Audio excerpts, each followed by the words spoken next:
One thing that really helped is that I used a skill that I already had about something that I cared about. I was like, what do I care about and what are my skills? What can I do? I'm a video editor.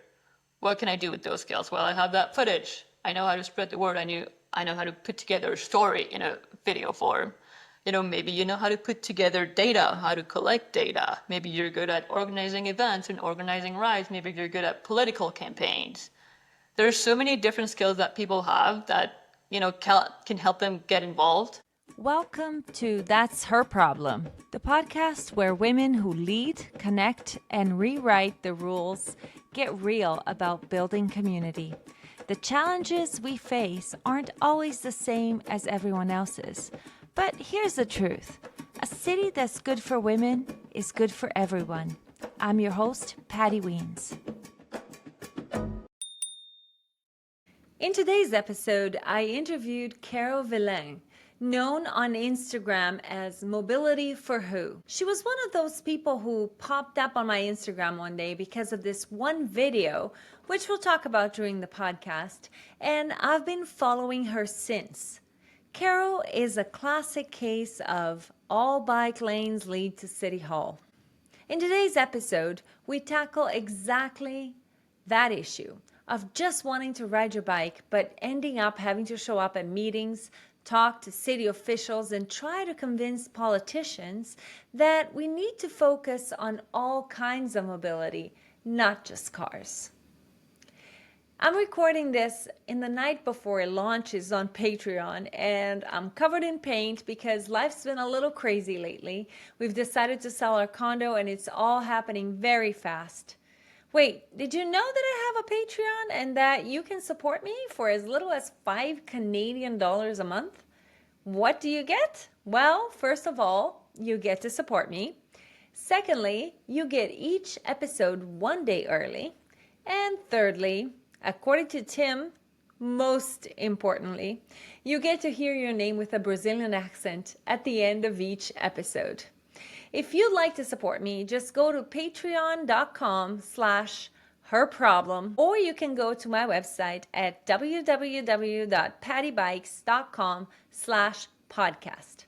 Let's get going here. Caro Vilain, welcome to That's Her Problem. Hey, Patty. Thank you. Thank you for being here. Thank you for having me. I'm really excited about this. You're known on Instagram as Mobility for Who. I guess I am. And yes, you are. And my friend Andrew said to me just this past weekend, you know who you should interview? This person in LA. They have some radical videos, and he's like, it's Mobility for Who? And I'm like, yes, I know. And I jumped at the idea. I love it when people give me ideas of who I should talk to based on what they want to hear, right? And your videos are really engaging and really scary, to be honest. Yeah. And you have you have a 360 camera and you film your commute, it looks like, right? I'm assuming that's what it is. I do. So almost every ride I'm on basically has the camera on, yeah. Yes. And so how did this start? How did you decide that you were going to just film it and put it out there for people to see? I originally got the GoPro mostly for my safety. I've been hit by 3 different careless drivers, and they all stayed, but they all considered leaving or left and came back. And I know many people who were involved in hit and runs, and the rate of hit and runs in LA is pretty high and it's not going down. So I figured it was only a matter of time before it happened to me.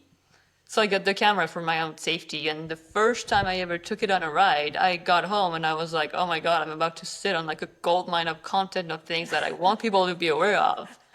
And I'm a video editor. So I was like, hey, it would be really easy for me to put it together and show it in a way that hopefully would resonate with some people. And I had to put it somewhere, so I started a social media account and randomly called it Mobility for Who, thinking I would change that. And then I never did, and now I'm stuck with it. And it is a great concept though, because you talk about, I think one of the posts that you have pinned on your account is explaining, mobility is for everyone. Mobility for disabled, mobility for people that don't want to take a car. The car should not be the default.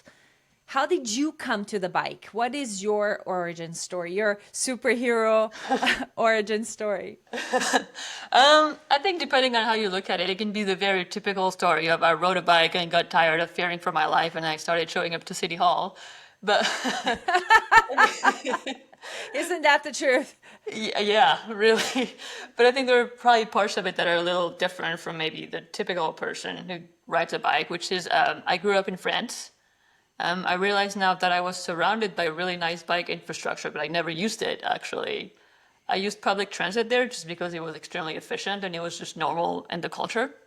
But I was what I would now call kind of a car brain at the time. I always thought cars were great. My parents had an SUV and I thought that was awesome because it was bigger than most cars and I was like, this is great. And but the other thing that came along with it that is kind of ironic is that I have a mix of basically eye conditions. And so I was told from a very early age that I would most likely never be able to drive.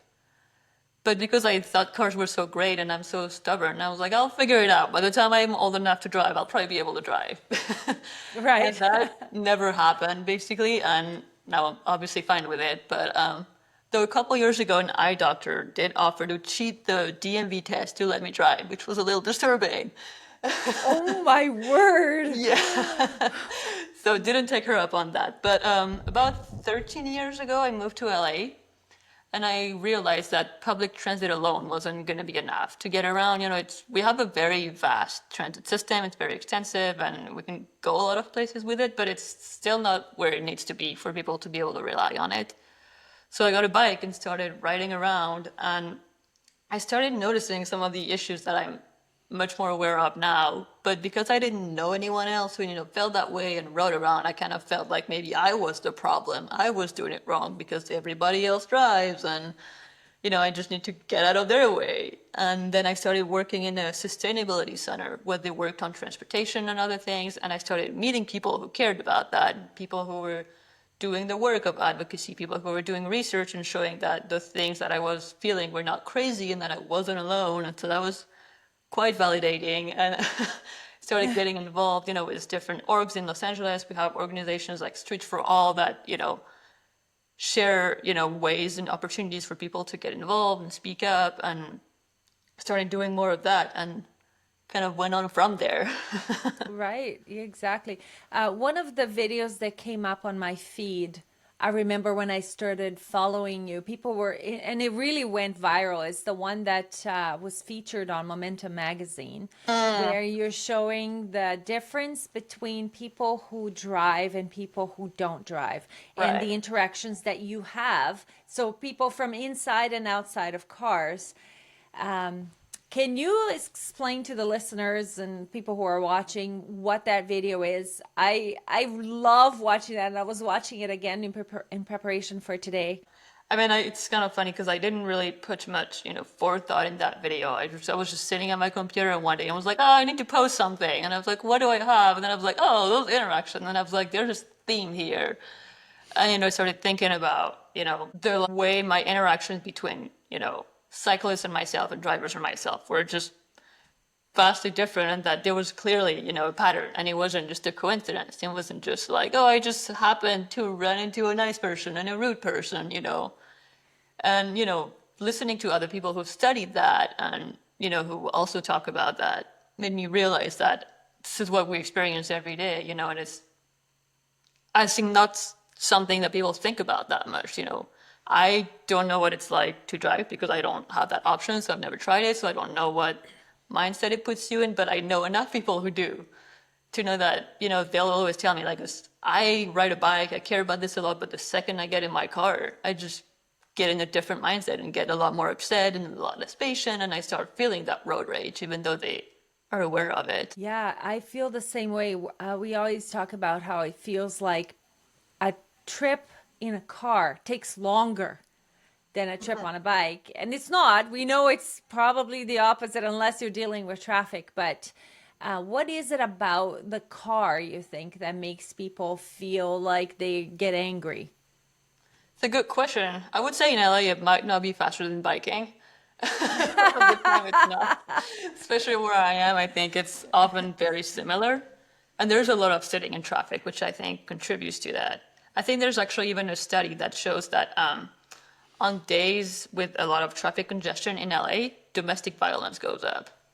Oh. Yeah, so there's definitely something with traffic there, but that's probably not the only component. I think there's also the fact that cars are so powerful and it takes virtually no effort to do something incredibly destructive with a car that I think you kind of lose that perspective and you sort of forget how a very small action that you take in a car can have this very significant consequence. Your videos have some really scary interactions between you and drivers.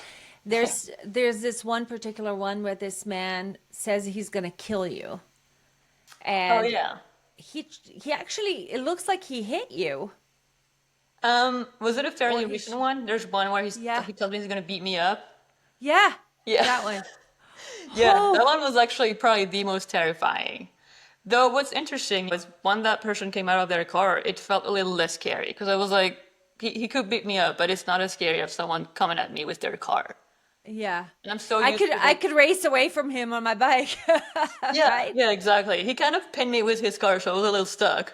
But like, I felt like I'm not gonna say I felt comfortable. I felt very uncomfortable and scared, but it for some reason didn't feel as scary as, someone coming at me with their like 3-ton SUV once he got out of his car. But yeah, that interaction was unexpected and scary. And what really happened is that he was parked illegally in a daylighting zone. And that frustrates me. And so I just tapped his car, just and told him, hey, you can't park here, and hit him like that.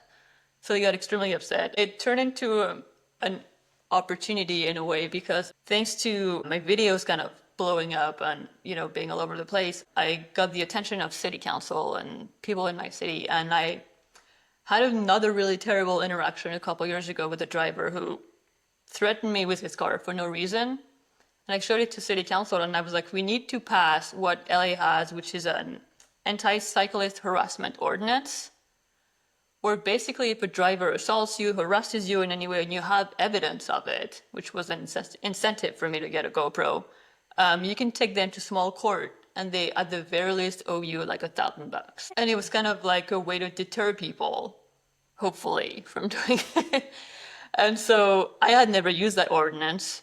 And once this happened, I was like, well, I guess this is a great opportunity to use it and figure out how it works and tell other people how to use it. And so Try how it did it too. work? Tell us what was the process that you followed and what's the outcome, or are you still working on it? Still working on it. It's interesting because it also allowed me to find out that it's, more complicated than it seems, because he was so violent, it turned into a criminal case. And so I can't get the report right away. And then it turns out in order to file that case for that ordinance, you need to have the person's name. And obviously he didn't give me his name. And now I need to wait for the police report to be released from the criminal case to get his name, and it's a whole thing. So I'm still like on hold. So it's like a complicated process, which is a little disappointing. I would like for it to be a little easier so more people can use it. I mean, ideally no one would need to use it, but if they could use it and, make it known and hopefully use it as a deterrent and try to deter more people from having that behavior, that'd be helpful. It almost feels like road violence. Every time someone is in a car, it's not taken as seriously as someone coming up to you with a baseball bat on the Yeah. street. Exactly. That was one of the incentives for that ordinance because that first video that I was talking about that allowed me to convince our city council to pass this ordinance. When that happened, I went to our police department. They first refused to take a report. I insisted. They ended up taking it. And by the end of it, they were like, well, road rage is not illegal. So there's Oh, nothing we can do. what word? So yeah, if he had come at me with a baseball bat, I'm sure they would have taken it seriously and filed the report immediately. But with the car, it was like, it's not illegal. He can do whatever he wants. It's hard to know what to say when someone says, well, sorry, road rage is not illegal. You can, they can come at you with a car. And Yeah, it says a lot about how we run our cities. do you have a lot of deaths, a lot of collisions causing deaths with cyclists and pedestrians? You're in Santa Monica, right? I am, yeah, yeah. I mean, LA has a very high number of traffic fatalities, and Next to LA, Santa Monica seems very small, but our population is actually a lot smaller. And so it turns out our rate is very similar to LA's. And so it's disturbingly high, in terms of like fatalities and injuries. And we have a Vision Zero plan, and we're supposed to get to zero fatal and severe injury crashes by 2026. And that's definitely not happening. So we have a lot of work to do for sure.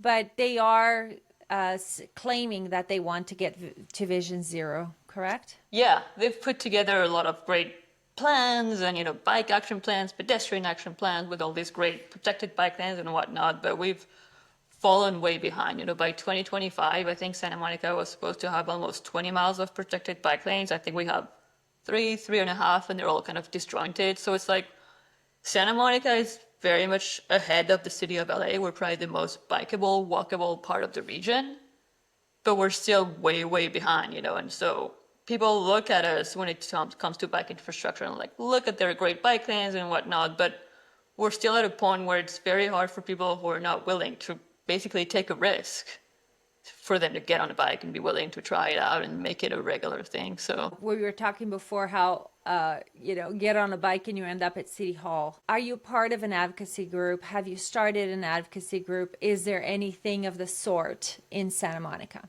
yeah, there's plenty of opportunities to really speak up.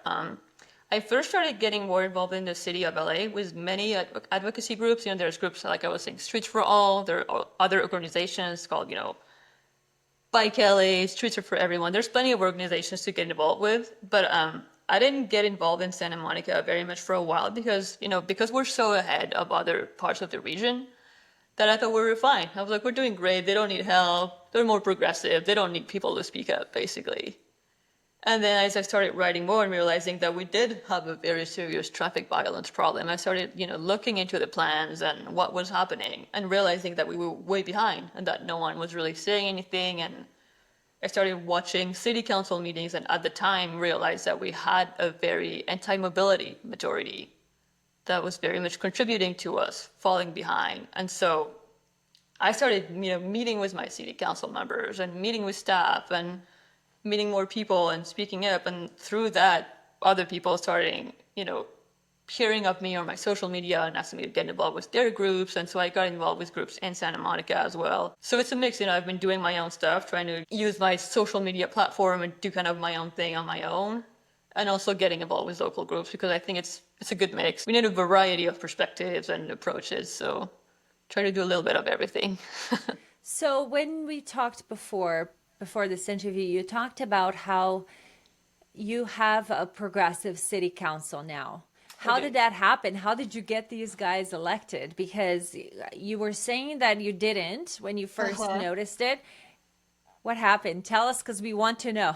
Yeah. We need to know. Yeah, it definitely took a lot of work from a lot of people. I mean, we're lucky that we're generally a fairly progressive city. We had fallen back for a few years, so we have that advantage. 70% of the people who live here are renters, so they're more likely to support progressive politicians. But in this case, one of the main things is I think we took a variety of approaches. A lot of the groups decided to align. We have a variety of progressive, somewhat progressive groups in the city. And they realized that if they wanted to get a progressive city council, they had to align and support the same candidates. Because if they had disagreements, they start getting split. And it becomes trickier, gain a majority and make it clear for people who they should vote for. So people getting aligned was extremely helpful. Showing really, I think, positive values and the benefits of supporting these people, because there's a lot of campaigns that run on criticizing their opponent and talking about all the bad things that they did, which is important too. But I think focusing on why electing progressive people who care about housing, mobility, equity, all the things actually benefits everyone and creates just a more enjoyable city for everyone, a more welcoming city, a more accessible one that benefits both the people who already live here and the people who want to live here. And so it's a lot about focusing on positive things, but I would say we also made sure to keep our opponents in check. And so I went out of my way on my own without any of the organizations to find a lot of the things that they said that were really disturbing and that people who don't keep up with those things were not aware of. We had very sexist, racist, anti-mobility, unreasonable comments that were made on the days in our city council meetings that most people don't watch and don't know. And so a lot of people thought, well, our mayor's just fine. I don't hear anything about it. I don't know what's happening. So they're probably just fine. I can just vote for them again, basically. And then once you show them the things they've been saying for the past 4 years, they're like, oh, never mind. This is not what I want from my city. It was a busy time. It was a lot of work to spread the word and all those things, but it worked out for us. So. What tools did you use to spread the word? Because we're having a by-election in one of our areas soon, and then we're going to have a full election for city councilors in 2026. And our council is currently not very progressive. Right. So we need to replace a lot of those people, and I have no problem saying that we will. We will replace it. We will make sure that people come first, and we stop making excuses for not moving on the plans of mobility for all because we're running out of time, our cities are broke, and more infrastructure for cars isn't going to fix it. This podcast is brought to you by me. I wrote a book called That'll Never Work Here. It's coming out on October 28, and you can pre-order it from wherever you get your books. You can also support me by going to pattybikes.com/podcast. Don't forget to like, subscribe, leave a review, tell your friends, and make it their problem too. What advice do you have? What did you use? What kind of communication tools did you use to make this happen? It was definitely a variety of things. I would say because I've gotten to use social media so much and grow such a platform, I definitely use that quite a bit. I used my own platform and then kind of helped promote other people's platforms and created some other platforms on the side, basically, on social media. Whatever we could think of that could help spread the word. Social media was definitely a big one. I don't know what it's like in Canada, but in the US, there's still a lot of print, people putting flyers at your door and doing yard signs and stuff. I'm not sure it's been proven to be very effective. Though we did create yard signs, it's still helpful in a way to show that your neighbors support these people. And it's kind of helpful to know, oh, that person that I trust and like is supporting these candidates. I didn't pay any attention to what's happening, but I guess if they like these people, then I might like them too. It's a lot about spreading the word and kind of getting people who are not involved yet to understand what they're voting for. I think that's the biggest thing, because there are plenty of people in any city who already know who they're going to vote for and who are not going to change their mind, regardless of what you tell them and what you show them. And so I think the people you want to reach is the people who just don't keep up with those things and would most definitely support your values of making streets accessible and safe for all users and making your city more enjoyable, welcoming for everyone. But because they don't keep up with those things and keep track of it, they're not very aware of how voting in their local elections very strongly impacts that. And so just spreading the word to people who are not involved yet. There's like at your kid's school, talking to other parents and starting a bike bus and talking to the parents on the bike bus and whatnot. It's just really like spreading the word to as many people as you can in any form or shape that you can use. Yeah, I love it. We are currently waiting for a report to come out on 30 kilometers. I don't know what that is in miles. I think it's, well, you're French. Oh, 20. Yeah, around 20. Yeah. So residential streets. And we have one counselor that famously says, well, people are going to drive. That's how it is. And I'm like, people don't want to always drive. People want alternatives. They just don't have it. Exactly. So people have been door knocking in the neighborhoods to see how many people want 30-kilometer residential streets. And it's amazing how many do. And all you have to say is, do you want your kids to be able to play in front of the street? And so we are finding that people want slower speeds on their residential streets. Yeah. So no, not everyone wants to drive fast. And it won't change your commute that much when you notice that once you get out of the residential streets, you're still on that highway that runs just down the street from you. Exactly. Yeah, no, I do think most people want safe streets, and I think what happens is that the people who don't necessarily understand how this benefits them get very upset, and they tend to be the loudest people in the room. And so they make it seem like they're a majority. This was a recent War on Cars episode too, about how the majority seems to be or you think it's the majority, they're just the loud minority. So we just need to become louder than them.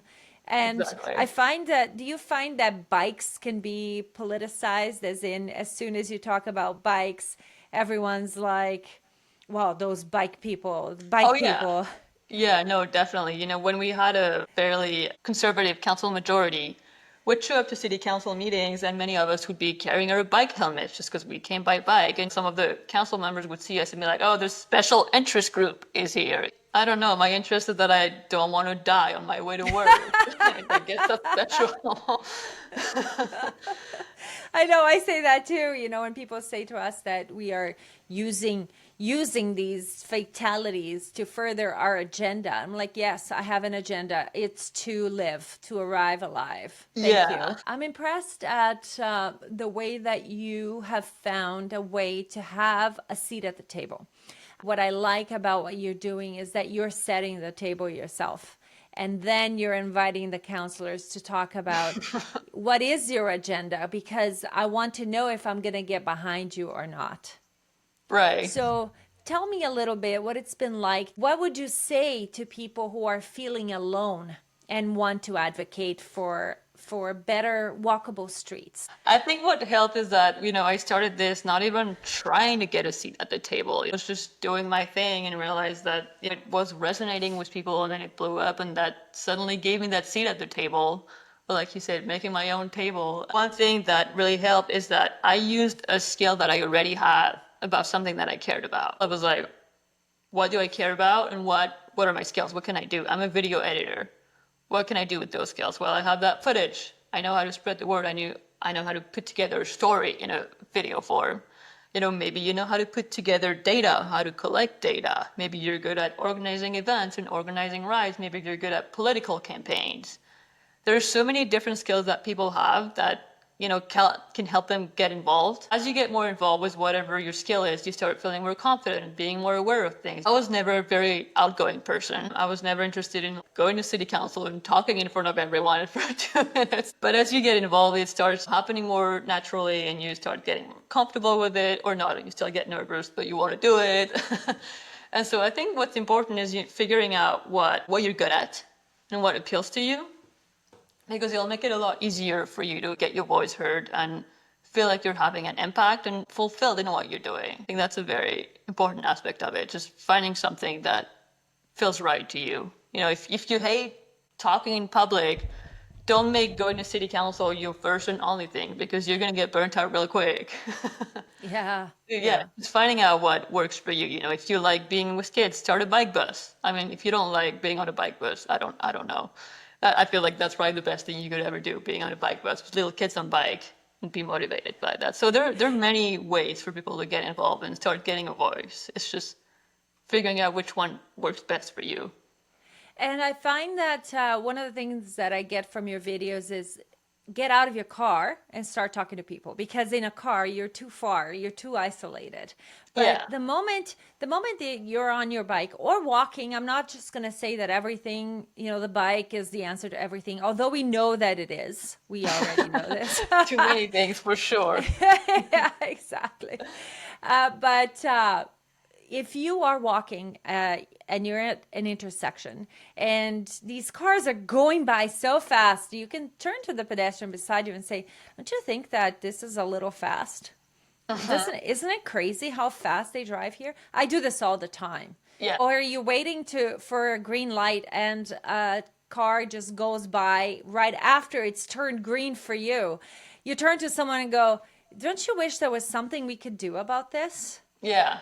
Yeah, You I do start that a lot finding your too. people. Yeah, like you said, you're an introvert. It may be a little bit harder for you. But if we are to make a change, we're going to have to start communicating and finding each other. Definitely. One thing that has led to a lot of very interesting conversation is that I have 3 stickers on my commuter bike. One of them is your politicize my death sticker. Yes! Yeah.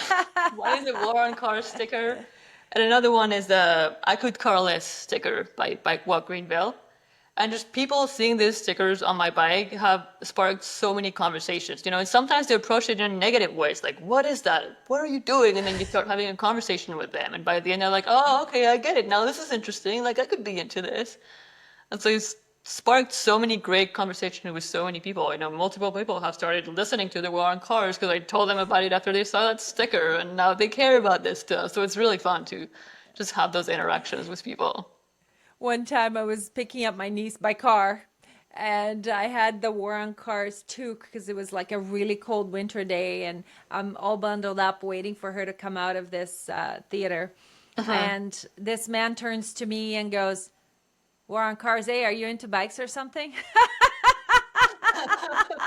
And I'm like, don't you know this podcast? He's like, I have no idea what you're talking about. And I'm like, well, let me tell you. And so Exactly. I start telling him, and he's like, oh, what? I said, yeah, you know, their latest episode is on the congestion pricing. He's like, what are you talking about? I'm like, there are people out there who don't have the first clue about this stuff that we live and breathe. So Exactly. Yeah. we need to talk to them. We need to communicate Yeah, and and we tell our could, yeah. stories.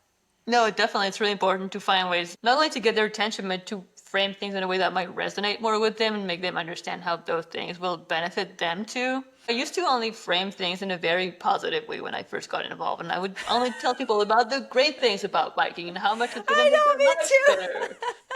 And then it gets to the point where you're like, there's a lot of issues that I can't hide because I would feel very dishonest and I want to do something about it and spread the word. And then I've come to realize that, talking about these things and sharing our concerns actually also is a great way to get more people involved and to actually get more people on bikes. I don't think it pushes people away, it gets them to care if I'm they're reasonable. always torn about between those two things. I want to post all the happy things. Look at my bike commute, and then all of a sudden it revolves into this one video that went crazy viral this week was look at me passing all these cars stopped at the light, and then people are like, oh, hang on a second. Maybe I should get on my bike, but I'm always terrified of making people feel like being on a bike is scary. Yeah, that's definitely a big fear that I have too. And I've realized that I kind of need to accept that it's probably going to happen with a lot of my stuff. I've had people messaging me like, hey, you're scaring me away from biking. And I'm just like, oh God, what am I doing? But for But that that's one why person, we need you on the bike. That's why we need you to leave your car right. at home. For that one person who says that, there's 10 other people who are like, oh my God, I started bike commuting because you like inspired me to ride my bike. So it's like, all right, I guess it's worth it in the long run. It's a net positive in some way. That's what that was going to be my next question. Are you getting a lot of messages from people saying, "Oh, I've been so inspired by your videos. I decided to leave my car at home." I've definitely had a few people send me that, and it's always like very gratifying and flattering to get those messages because it's like, oh my God, it's actually doing something. I never saw myself as someone who would spend time on social media and get involved with that. But then when I get those messages, I'm like, okay, I guess I'm not gonna stop. Yeah, there are times when I come home and I just had some nasty interaction with an idiot inside a car. Uh-huh. And I'm frustrated, I'm upset, I'm on the verge of tears. I open Yeah. my social media to post like, and then I get this message, because of you, I decided to try an e-bike because I just never thought I was a bike person, but I've been commuting to work every day this year and it's changed my life. I go, Yeah. okay, everything Suddenly is it all feels better. okay. Yeah. Yeah, definitely. I try to, make sure that I include some positivity in the stuff that I post because it's very easy to get caught up in the negative stuff. I get on my bike and I can come home and have like 20 different clips of people doing careless things in their cars and whatnot. But in the end, it's still all worth it, and I want to make sure that people understand that and like see all the benefits of it and see how, despite all those interactions that I'm having and all those negative moments, it's still worth it because all those positive things happen on a bike, and my mental health, my physical health, my community all benefit from that. So this sticker that you have, and when I was preparing for today, I was like, this it does sound like an order that I sent out one time, the Politicize My Death sticker. I don't know if you know the origin of why the community. I can't take credit. No. I put it on my website, but I don't make any money from the sales of this sticker, Uh-huh. and I don't. And part of the money goes to the person who designed it, Josh. and the rest goes into a fund, which I'll explain. But the reason we created that sticker was because a cyclist was killed here almost a year ago. By the time this episode comes out, it will have been over a year because it was on June 6th, 2024. Rob Jenner was killed. We didn't know him, but it made the news, and it really upended our community because he was riding in a section of the city that we have been asking for safe infrastructure for 15 years. It's 1.3 kilometers where there is no bike infrastructure, and the way the roads are just encourages a high speed. And this man was killed on his way to work. The driver was going 159 kilometers on a 50 zone. Yeah. And so we wondered what to do as a community. Are we okay? Are we okay to put up a ghost bike? Are we okay to bring attention to this? Because we didn't know who this person was. And so it sparked a conversation on our local Discord to talk about what would I want if something happened to me. And so we decided politicize my death. Maybe what people wanted to say was burn down City Hall, but we thought maybe that's not a good idea. We still need City Hall. So we came up with the saying of politicize my death. I want you to make it political if something happens to me. So this sticker is like a directive. It's almost like an organ donor directive, but a bike, bring attention to, if something happens to me, bring attention to it, because I don't want it to be in vain. Exactly. Yeah, it's a very strong statement. That's very relevant to many of us. The city is moving slowly because As they usually do. as they usually do. The idea is that there will be bike infrastructure now installed in this one stretch. But we have to keep them accountable. We have to constantly remind them, hey, don't forget it, because we are not forgetting. We are still here. And I have a hard time because I'm Brazilian, and I'm very passionate, and I'm not okay with saying, oh yeah, sure, we'll wait for you guys. No, I want to say yesterday, we need this yesterday. What is taking so long? Are we going to have to do this ourselves? Mm-hmm. Right? I felt very similarly. So you have a progressive council, and yet you're still having this struggle. Yeah. It's still a battle. It's hard. Some of it is political games and things being ingrained. People who are elected with progressive values who end up maybe being a little scared of a lot of people in the room. We have great city staff that does a lot of great stuff, but they were working for such a long time with such a conservative and honestly terrible city council that was treating them really poorly, that they kind of took a step back and maybe didn't get as ambitious with things. I think they're also just scared of the backlash every time they want to implement something new, and so everything takes months, if not years, of community input and all those things. Oh and my so it's word. Yeah. The studies, the money they spend on studies is insane. Yeah. Right. So do they ever say to you, Caro, I thought you were on your side. Why on our side? Why are you saying this on your social media about us? Do you ever get that? They don't usually get upset when I call them out because I think they expect it at this point. I've given myself that reputation of just saying whatever I feel like saying, and however I feel is what I'm going to say, and I'm not going to play the political game of like, well, I like you for that one thing, so I'm not going to call you out on this other thing that I totally disagree with. So, yeah, I think they expect it at this point, and there's definitely been times where I was worried that they might vote, sort of against or not in support of something related to mobility or housing, and I would reach out to them and be like, this is why you got elected, this is why I supported you, what are you doing, why are you not supporting this, Because, yeah, I don't want to play the game of it, I just want people to do the things they promised they would do when they got elected. Otherwise, it's like, what's the point of any of this? If we support these people and we get them elected on the basis of supporting mobility and Safe Street, and then nothing happens. Maybe that's what I need to do more is just get them used to expecting me to call them out. And I call them out on radio interviews, and then they send emails saying, I thought we were on the same side. And I'm thinking, we are on the same side if you don't compromise. Exactly. but you're Yeah. compromising. So I'm going to call you out. Hmm.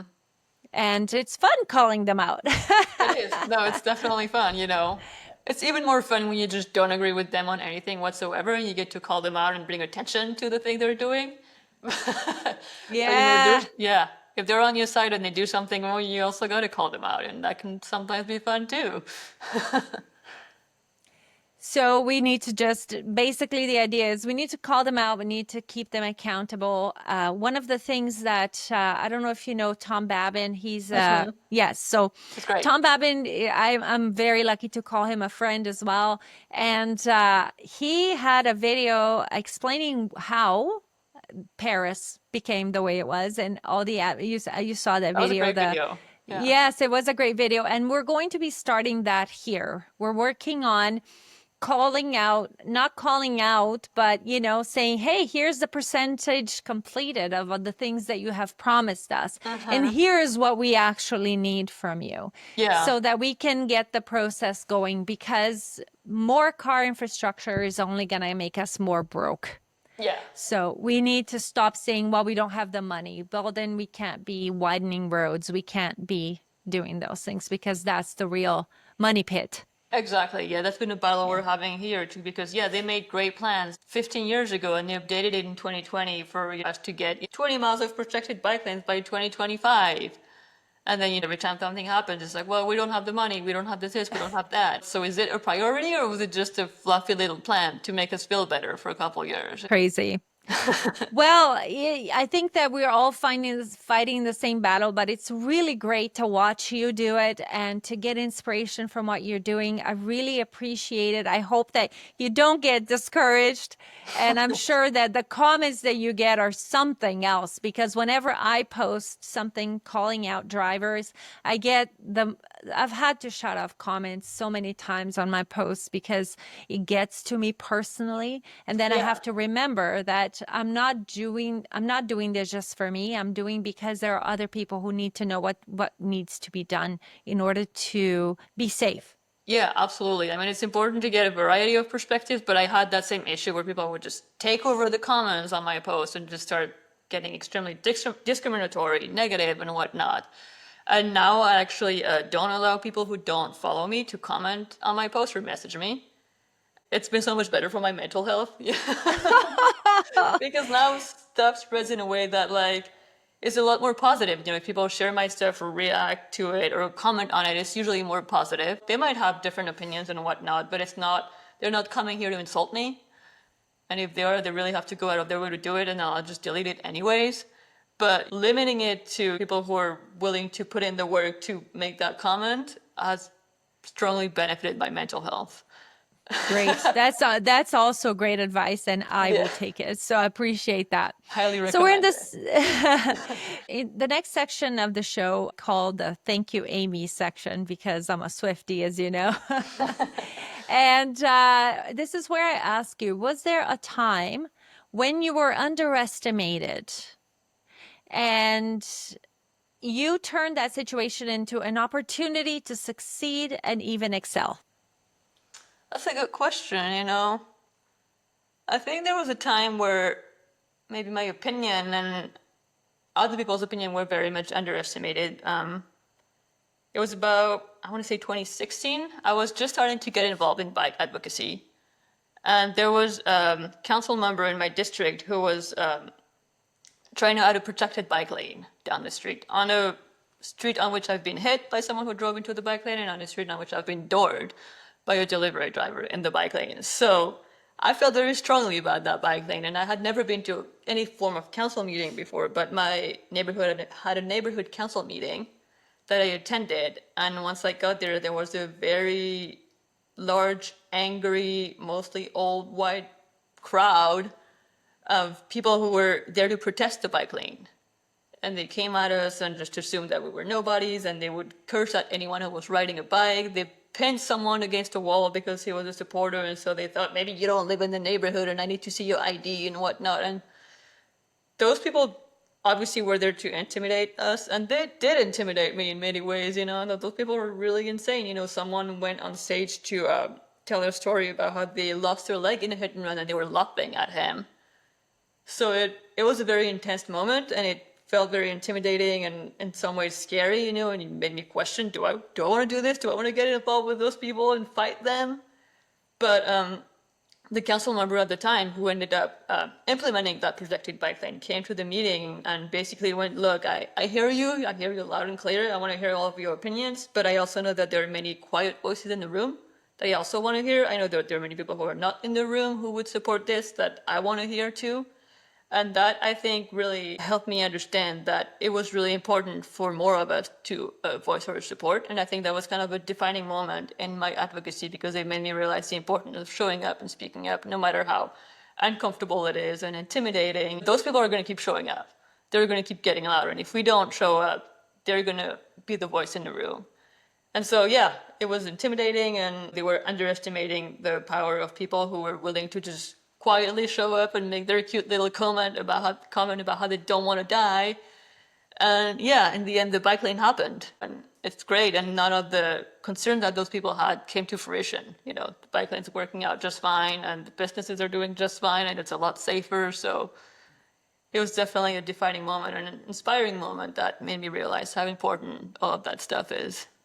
So thanks to those crazy people. Yeah, a lot of times we think, oh, I can't, it's totally out of my comfort zone. I can't speak up. I'm not good at speaking up. But you don't have to be good, you just have to show up. And if it's important to you, and if you think of your kids and the future, you need to Exactly. show up or else nothing's gonna happen. Yeah, yeah. And it's like once you care about the things and about the bigger picture, it makes it a lot easier to, you know, power through this moment. It's like, okay, I'll be uncomfortable for 2 minutes speaking up and whatnot, but in the end, you know, this is what I care about, this is what I want to see, and I want someone to say it. And if I'm not there, you know, what am I doing? Exactly. Our city has like a 25-year plan of things they're gonna do, and I'm like, I'm gonna be 77 when that happens. Is it worth fighting for this to happen sooner? Yes, it is.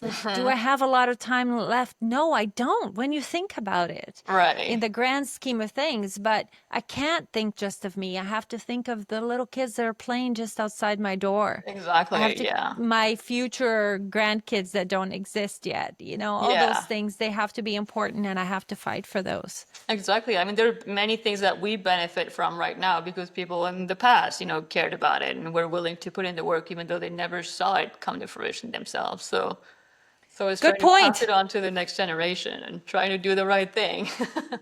Very good point. This has been great. This has been great conversation. I do have some rapid fire questions to ask you. Let's So hear are you it. ready? Okay. Yes, so. If you were a bicycle, what kind of bicycle would you be? Ooh, I think I would be a gravel bike because you Yeah? can do basically anything on that. It can be a commuter bike, it can be a sort of gravel bike. I mean, it can be a gravel bike, obviously. It can be a cargo bike, I meant, you know, because if you put enough bags on it, you can carry lots of stuff. And yeah, I think a gravel bike because you can do anything you want with it. And you are that kind of person. You just do whatever is needed of you. So Basically. yeah, I love it. What do you think is your superpower? Superpower.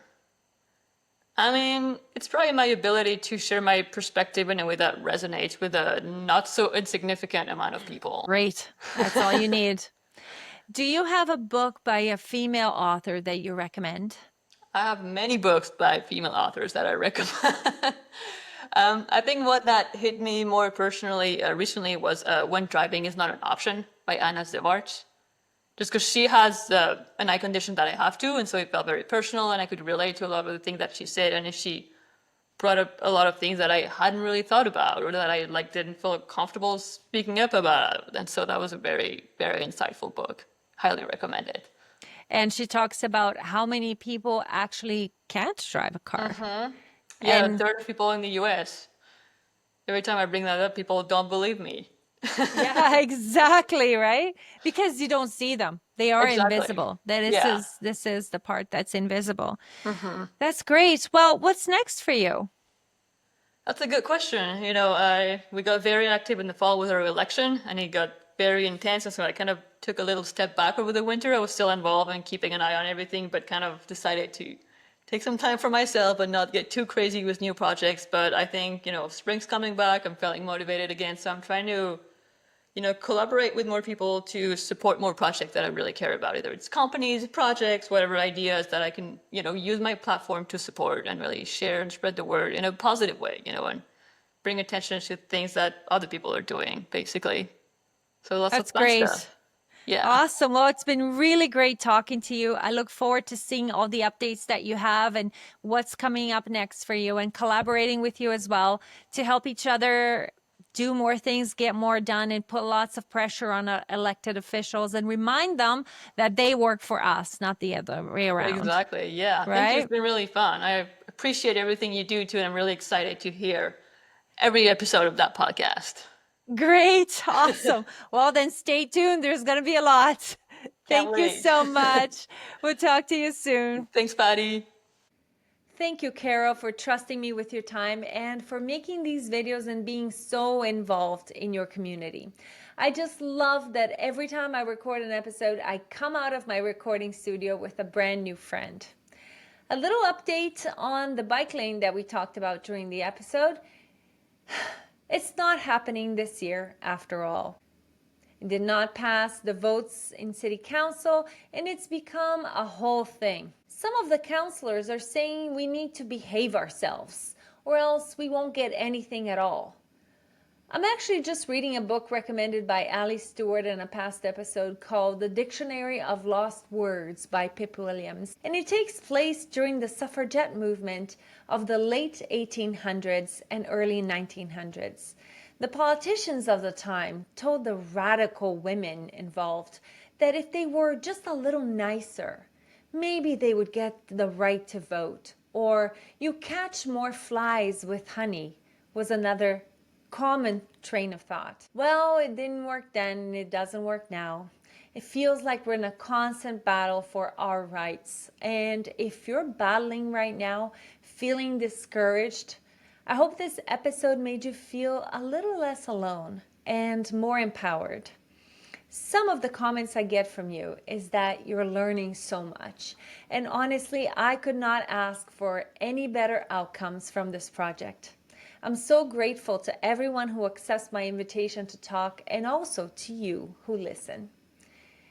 And a special thank you goes out to my favorite fans, my Patreon supporters, Michael, Andrew, who took time out of his long weekend to help us do some flooring, Nikki, Hall's Emporium, Lucas, Linda, Rod, Julia, David, Stephanie, and 2 more who joined this week, Jason and Cassie. See, when you're a Patreon supporter, not only do you get to hear your name with a Brazilian accent every week, you also get to help me redo the floors in my dining room. What are you waiting for? Thanks for listening, and for now, that's her problem.